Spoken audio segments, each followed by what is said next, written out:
Dalam peninjauan ini, Wali Kota Haji Marten Taha SE Emekdev selain mendampingi Pangdam 13 Merdeka, Majen TNI Tiopan Aritonang, juga didampingi oleh Dandre 133 Nani Wartabone, Kolonel CZI Arnold Ritiau, dan Dim 1304 Gorontalo, Letnan Kolonel Infantri Alan Surya Lesmana, Camat Kota Selatan Mulki Datau SSTP bersama jajarannya. Lahan dan bangunan Komando Rayon Militer Koramil Kota Selatan yang berada di bantaran Sungai Bolango dan kawasan pertokoan dianggap tidak layak dan mempengaruhi pelayanan kepada masyarakat.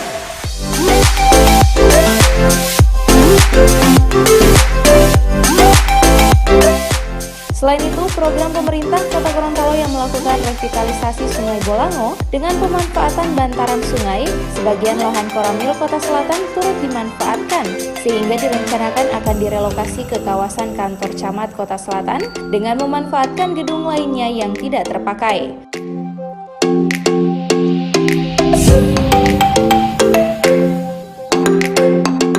Kota Gorontalo sendiri saat ini hanya memiliki 3 koramil, yang seharusnya untuk ibu kota provinsi harus memiliki koramil di masing-masing kecamatan.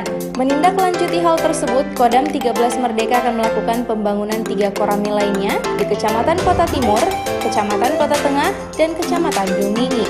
Menanggapi rencana tersebut, pemerintah Kota Gorontalo memberikan dukungan penuh untuk pembangunan 3 koramil di Kota Gorontalo.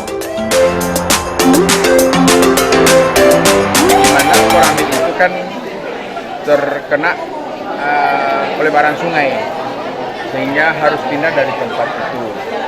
Nah, sebenarnya sejak tahun 2004 itu sudah ada siap kantor baru untuk koramil pindah, yaitu yang ada di Kelurahan Biau. Dan sini kan Kelurahan Biawao di ujung jembatan Biawao itu, tapi itu harus pindah karena memang sebagian kantor koramil itu akan kena pelebaran Sungai Bolango karena adanya revitalisasi sungai kan, nah, sehingga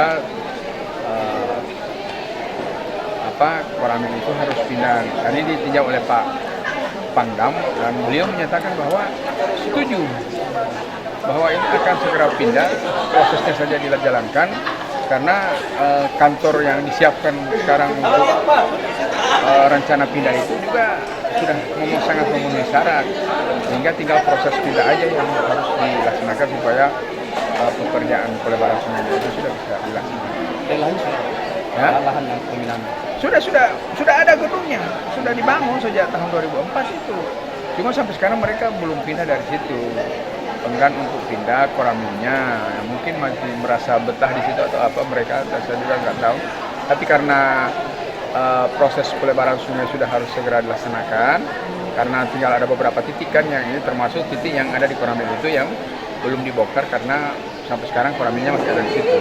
Nah, sekarang dalam waktu dekat ini Pak Panglima sudah minta untuk segera pindah karena tempat untuk pindah itu sudah siap, tinggal dilakukan pembenahan dan penataan halamannya, kemudian beberapa fasilitas yang ada di situ. Akan ada penambahan koramil, 3 koramil lagi, Pak? Nah, kemudian Pak Pangdam lihat tadi bahwa ini kota ini 9 kecamatan, ibu kota provinsi lagi, sekarang baru 3 koramil.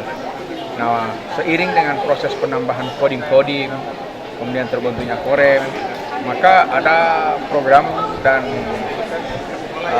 kebijakan untuk penambahan koramil-koramil.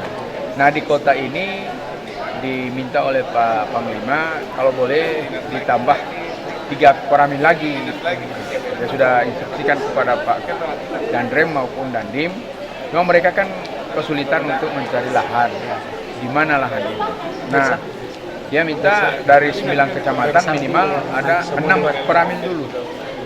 Seperti sebanyak polsek yang ada sekarang koramil. Jadi tambah mungkin 1 di Kecamatan Kota Timur, 1 di Kecamatan Kota Tengah, dan 1 lagi di Kecamatan Dumini, sehingga bisa jadi 6 koramil.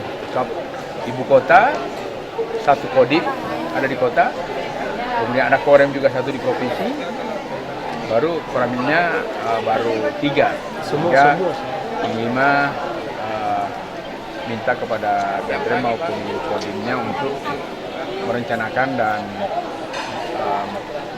memohon kepada kami untuk bisa kerjasama dalam rangka untuk bisa memberikan bantuan berupa lahan. Nah, kita juga carikan, karena untuk mencari lahan seluas satu hamparan kurang lebih 1 hektar itu kan sudah susah. Jadi makanya kita akan bicarakan dan kita akan kaji, kita bahas dan kita akan cari.